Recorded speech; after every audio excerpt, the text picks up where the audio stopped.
What does making a better electric motor depend on? The current, the length of wire, the strength of the magnets? You will have seen the motor effect explained in another video. You may want to have a look at it again. In this video, we explore what factors affect the size of the force on a wire carrying an electric current when it's placed in a magnetic field. Can you think how changing the variables just mentioned might influence the force acting on the wire? Pause the video and try to name a few. Let's see how close you were. The current flowing in the wire, I measured in amps, because it is the current that creates the magnetic field around the wire that interacts with the magnetic field of the magnets. How strong the magnets are. This is related to a quantity called magnetic flux density, B, which is measured in Tesla. The length of the wire, shown in yellow, that is in between the magnetic poles. Let's look at each individually before looking how they relate to each other in an equation. To show which way the current is flowing in diagrams, we use this symbol. We imagine we are looking at the point or end of an arrow to represent a current flowing away from you into the screen.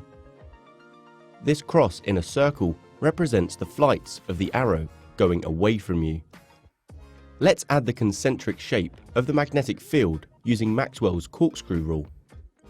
Now increasing the current flowing in the wire. You can see that the magnetic field around the wire will increase if the current also increases. Next, let's try to visualize how the magnetic field between a pair of magnets of different strength might look. Which do you think shows stronger magnets? If you picked this, then well done.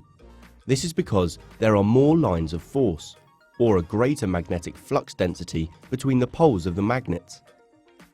As we have already mentioned, magnetic flux density is measured in Tesla.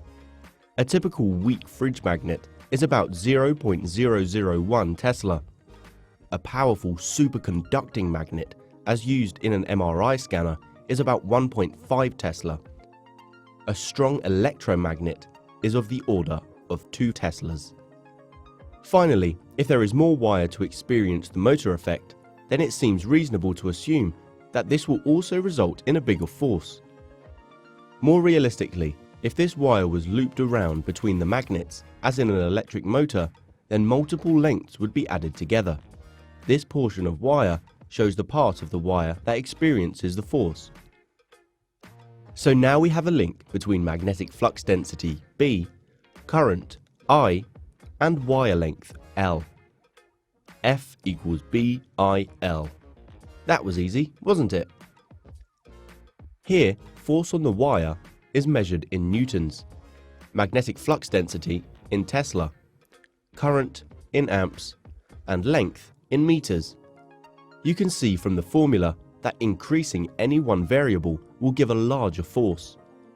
To build a powerful electric motor, you need the strongest magnets with the maximum number of loops of wire with the highest current. Can you see the problems with any of these? For example, higher currents will cause heating in the motor, and if using thinner wire to fit in more turnings of wire, this becomes an even bigger problem. Now let's use the formula. Calculate the force on a single wire when the current is 5 amps, the length of the wire in the magnetic field is 5 centimeters, and the magnetic flux density is 0.01 Tesla. Did you get 0.0025 newtons? Hopefully you remembered to convert 5 centimeters into meters. Now, what would the force be if the wire was looped round 3 times, or even 120 times? Pause the video to work it out. So that's how current, magnets, and length relate to each other in an equation. Please like and share our videos with your friends. If you have any questions that you want help with, just comment below.